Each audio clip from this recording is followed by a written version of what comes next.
ښه راځو یو بل ویب سایټونه چې هغې کې انټرنیټي اجتماعګانې دي، یعنې فورمونه دي چې په انګلیسي کې ورته فورم وي.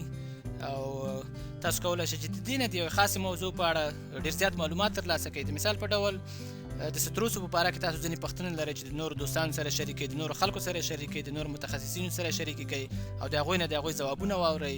او د هغې تر څنګ ځینې وخت تاسو که چیرې دغه فورمونو ته داخل شئ او تاسو کولی شئ چې کومه موضوع باندې چې تاسو معلوماتو ته ضرورت لرئ نو کولی شئ د نورو خلکو پوښتنې وګورئ او د هغې ته چې نورو خلکو ځوابونه ورکړي هغه هم تاسو وګورئ. نو ستاسو د معلوماتو زیاتولو دپاره یو ښه لاره ده.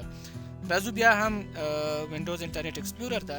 ښه ایکسپلورر را خلاص شو او زه دلته د ګوګل په سرچ بار کې ورته لیکم چې سټرس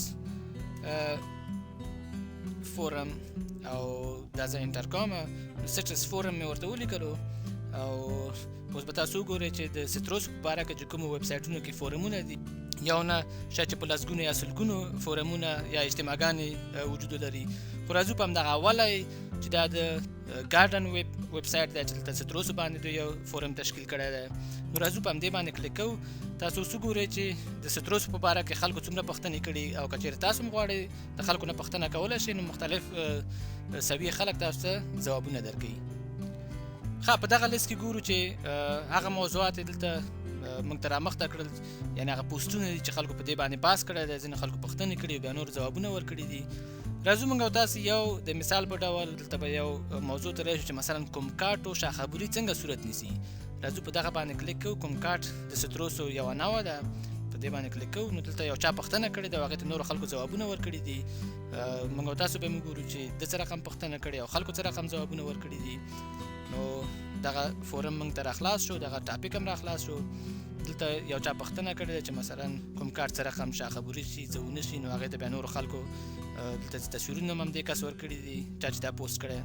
نو دلته بیا نورو ځوابونه ورکړي. دغه لاندې ګورئ چې د نورو خلکو ځوابونه دي د کومکاټ د پرونینګ په باره کې. نو همدارنګه تاسو هم کولی شئ چې په دغسې فورمونو کې اشتراک وکړئ او دلته کوم سوالونه چې تاسو لرئ د خلکو نه پوښتنې وکړئ او تاسو ته بیرته ځوابونه راشي. علاوه د دې نه په داسې فورمونو کې اشتراک کول نه تنها ستاسو هغه کومې پوښتنې چې تاسو سره دي هغې ته ځوابونه، نورې پوښتنې چې د خلکو سره دي هغه شی چې تاسو سره هم پوښتنه وي نو کولی شئ چې هغه پوښتنې هم ستاسو په اتومات ډول په دغه ځایونو کې ځواب شي.